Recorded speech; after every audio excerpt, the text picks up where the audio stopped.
ಮಂಗಳೂರು ನಗರದ ಜಿಲ್ಲಾ ನ್ಯಾಯಾಲಯ ಸಂಕೀರ್ಣದಲ್ಲಿ ಬಾಲಕಾರ್ಮಿಕ ಪದ್ಧತಿ ವಿರುದ್ಧ ಜಿಲ್ಲೆಯಾದ್ಯಂತ ನಡೆಯಲಿರುವ ಜನಜಾಗೃತಿ ಅಂಗವಾಗಿ ವಾಹನ ಜಾಥಾಕ್ಕೆ ನ್ಯಾಯಾಲಯದ ಸಂಕೀರ್ಣದಲ್ಲಿ ನಡೆದ ಕಾರ್ಯಕ್ರಮದಲ್ಲಿ ದಕ್ಷಿಣ ಕನ್ನಡ ಜಿಲ್ಲಾಧಿಕಾರಿ ಸಿಂಧು ಬಿ ರೂಪೇಶ್ ಚಾಲನೆ ನೀಡಿದರು. ದಕ್ಷಿಣ ಕನ್ನಡ ಜಿಲ್ಲಾ ಬಾಲಕಾರ್ಮಿಕ ಯೋಜನಾ ಸೊಸೈಟಿ ನೇತೃತ್ವದಲ್ಲಿ ನಡೆದ ಈ ಜಾಥಾ ಜಿಲ್ಲಾ ಕಾನೂನು ಸೇವೆಗಳ ಪ್ರಾಧಿಕಾರ, ಜಿಲ್ಲಾ ನ್ಯಾಯಾಂಗ ಇಲಾಖೆ, ಕಾರ್ಮಿಕ ಇಲಾಖೆ ಮತ್ತು ಮಂಗಳೂರು ವಕೀಲರ ಸಂಘ ಸಹಭಾಗಿತ್ವದಲ್ಲಿ ನಡೆಯಲಿದೆ.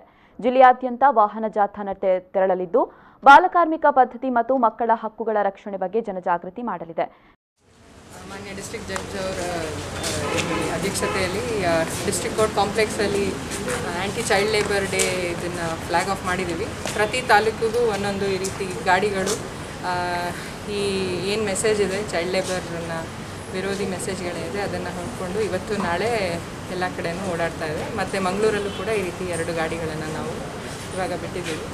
ಸೊ ಈ ದಿನ ನಾವು ಈ ಏನು ಬಾಲಕಾರ್ಮಿಕ ವಿರೋಧಿ ದಿನ ಏನಿದೆ ಅದನ್ನು ಎಲ್ಲರೂ ಕೂಡ ಇದರದ್ದು ಮೆಸೇಜ್ ಏನಿದೆ ಅವರೆಲ್ಲರಿಗೂ ತಲುಪಲಿ. ಇನ್ನು ಮುಂದೆ ಯಾವುದೇ ರೀತಿಯಾದ ಮಕ್ಕಳನ್ನು ಕೂಡ ಈ ರೀತಿ ಕಾರ್ಯಕ್ರಮಗಳಲ್ಲಿ ತೊಡಗಿಸ್ಕೊಳ್ಳದೇ ಇರಲಿ ಅನ್ನೋದನ್ನು ಎಲ್ಲರಿಗೂ ಮನದಟ್ಟಾಗೋ ಹಾಗೆ ನಾವು ಮಾಡೋದಕ್ಕೆ ಟ್ರೈ ಮಾಡ್ತಾ ಇದ್ದೀವಿ.